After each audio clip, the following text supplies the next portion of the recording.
coverage you can count on begins with News Channel 6's Cold Case Project, bringing together law enforcement and families of cold case victims to learn new technologies and gain renewed hope.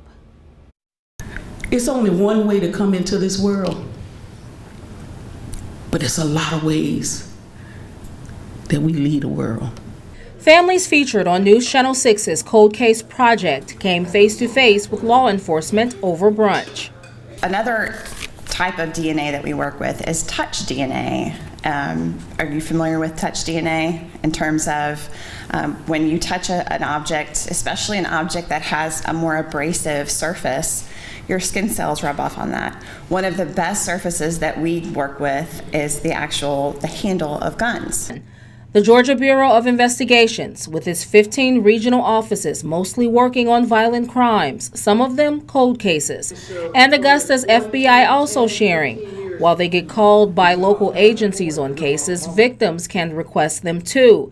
And with its national DNA database always evolving, there's hope. Anytime we arrest somebody, they get their swab taken, they're then entered in our CODIS system, so their DNA is put on file. So if you've got a loved one who's got subject DNA that's identified as unknown in the CODIS system, it will continue to hit against these new DNA samples that are put in this database all the time. So there's DNA Doe Project, an all-volunteer team of investigative genetic genealogists, solve cases where people are unknown at first, and through lots of family tree mapping with DNA from GEDmatch and family tree DNA are identified. That's my message to you, is we don't give up.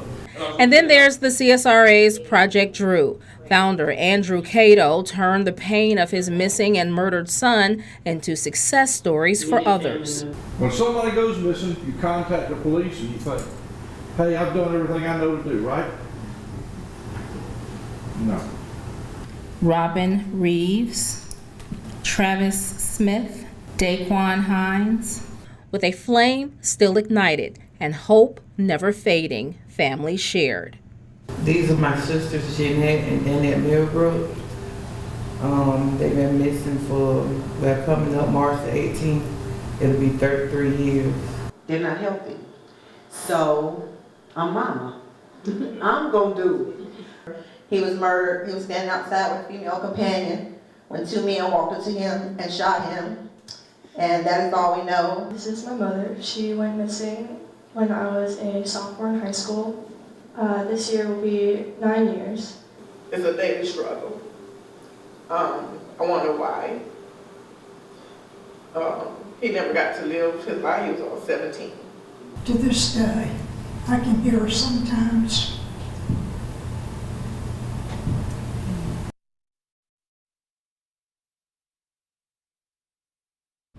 Our hearts are with those families. Now, for more information on Cold Case Project or to share a case with us, visit WJBF.com, Cold Case.